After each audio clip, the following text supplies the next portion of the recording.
दोस्तों, प्रधानमंत्री नरेंद्र मोदी के पिछले 9.5 साल के शासनकाल की सबसे बड़ी देन क्या है? सबसे बड़ी देन है कि मोदी ने बुरे किस्म के 2 तरह के हिंदू तैयार किए हैं, जो देश का बेड़ा गर्क कर रहे हैं, जो प्रधानमंत्री मोदी की छवि को नुकसान पहुंचा रहे हैं। लेकिन चूंकि ये चुनाव जीतने में आसानी हो रही है, इसलिए मोदी जी ये सब बर्दाश्त कर रहे हैं, या बर्दाश्त करने के बजाय ये कहा जाए कि बढ़ावा दे रहे हैं।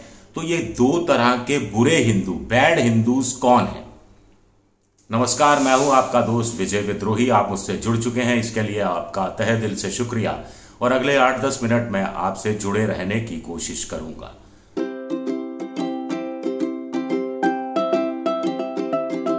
सनातन की बात हो रही है, नया मुद्दा मोदी जी को मिल गया है। मोदी जी ने लाभार्थियों की बाकी बातें करना हाशिए पर छोड़ दिया है और यही कह रहे हैं कि सनातन की बात जो इंडिया ने की है उससे गुलामी की 1000 साल की याद दिला रहे हैं। और एक होकर लड़ना है, सबको मिलकर, सारे हिंदुओं को एक होकर लड़ना है, सबको हिंदू बन जाना है, सबको सनातनी बन जाना है, मोदी जी ये कह रहे हैं। और इंडियन एक्सप्रेस ने तवलीन सिंह ने आज एक खूबसूरत आर्टिकल लिखा है जिसमें वो कह रही हैं कि मोदी के कार्यकाल में 2 तरह के बैड हिंदू सामने आए हैं।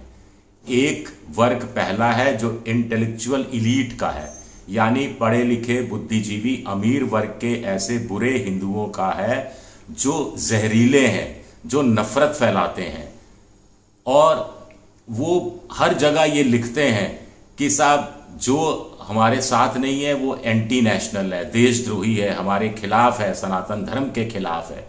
और ये जो विचारधारा है ये दूसरे किस्म के बुरे हिंदुओं को प्रभावित करती है। ये दूसरे किस्म के बुरे हिंदू नौजवान हिंदू हैं जो इस विचारधारा को, इस इलीट क्लास के जो बुरे हिंदुओं की विचारधारा है उसको ग्रहण करते हैं, आंख बंद करके ग्रहण करते हैं और फिर नफरती भाषण देते हैं, मुसलमानों के खिलाफ जहर उगलते हैं, दलितों के खिलाफ भी आवाज उठाते हैं और कुल मिलाकर गो रक्षा के नाम पर मुसलमानों की मॉब लिंचिंग का काम करते हैं। तो क्या वास्तव में ऐसा ही है? अगर ऐसा है तो इसका तोड़ इंडिया क्या निकाल सकता है? यह सबसे बड़ी बात है। दूसरा है कि इकोनॉमिस्ट में एक आर्टिकल भी पिछले दिनों छपा जिसमें बताया गया कि कैसे साउथ और नॉर्थ, उत्तर भारत और दक्षिण भारत में एक डिवाइड सा है। और डिवाइड किस आधार पर है? डिवाइड इस आधार पर नहीं है कि आर्थिक स्थिति किसकी अच्छी है, किसकी बुरी है। डिवाइड इस आधार पर है कि जो दक्षिण भारत के राज्यों के मुकाबले उत्तर भारत के राज्यों में गरीबी ज्यादा है। एक्सट्रीम पॉवर्टी में, जो घनघोर गरीबी में लोग रह रहे हैं, उनकी संख्या उत्तर प्रदेश में, बिहार में 30 से 40% तक है। बिहार में तो 50% लोग बिलो पॉवर्टी लाइन, गरीबी रेखा के सीमा से नीचे रह रहे हैं। और इन्हीं लोगों के बीच में जाकर मोदी सनातन धर्म की बात करते हैं। इन्हीं लोगों के बीच में जाकर अमित शाह बात करते हैं कि पाकिस्तान में पटाखे जलेंगे अगर यहाँ पर, यानी बिहार में, अगर महागठबंधन जीत गया। और पहनावे के हिसाब से पता लग जाता है कि कौन आतंकवादी है, कौन आतंकवादी नहीं है। इस तरह की जो भाषण है ये उत्तर भारत में दिए जाते रहे हैं, जहां पर 30 से 40% लोग अति गरीबी का शिकार हैं। लेकिन दक्षिण में ऐसा नहीं है। दक्षिण में आंध्र प्रदेश हो, चाहे तमिलनाडु हो, चाहे केरल हो, चाहे कर्नाटक हो, वहां पर सिर्फ 10% लोग ही अति गरीबी में, एक्सट्रीम पॉवर्टी में रह रहे हैं।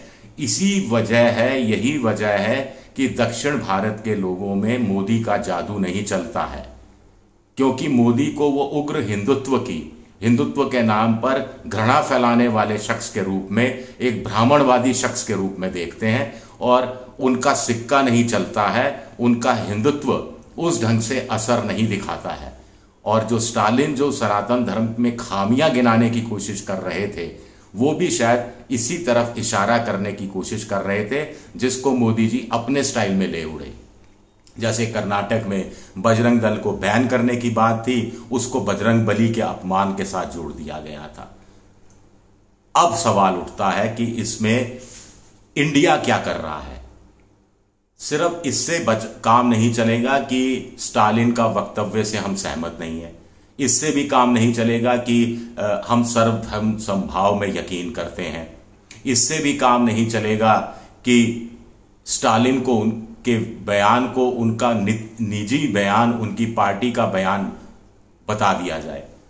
हालांकि राघव चड्ढा आम आदमी पार्टी के नेता ने कहा कि इंडिया में हर पॉइंट पर, हर चीज को लेकर इंडिया के सभी दल सहमत हो, यह अपने आप में जरूरी नहीं है। लेकिन मैंने मान लिया जरूरी नहीं है, लेकिन जरूरी क्या है? जरूरी कॉमन मिनिमम प्रोग्राम बनाना है, जरूरी ऐसे मुद्दे की तलाश करना है जिससे मोदी सरकार को घेरा जा सके और ये बताने की कोशिश की जाए कि इंडिया ये सनातन धर्म के नाम पर जो विवाद उठाया जा रहा है उसके पक्ष में नहीं है। इससे अच्छा इंडिया चाहता है कि महंगाई दूर हो, बेरोजगारी दूर हो, इस पर ज्यादा ध्यान कंसंट्रेट किया जाए, आर्थिक स्थितियां देश की अच्छी हों, नीतियां नई लाई जाएं, उस पर ध्यान लगाया जाए। फिर मणिपुर के बहाने महिला अत्याचारों की बात सामने रखी जाए, नू मेवात के बहाने हिंदू मुस्लिम करने की जो कोशिश हो रही है उस साजिश का पर्दाफाश किया जाए।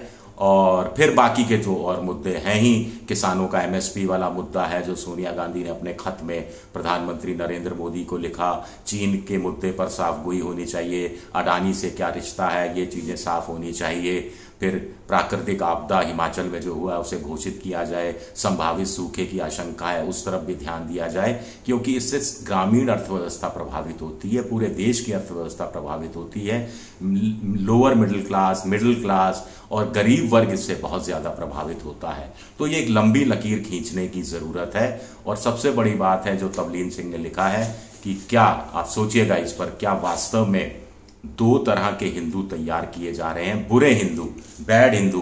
कुछ लोगों को मैं बता दूं, अंग्रेजी में एक बार फिर बता दूं, in the decade that he has been prime minister a very bad kind of Hindu has surfaced. A very bad kind of Hindu has surfaced.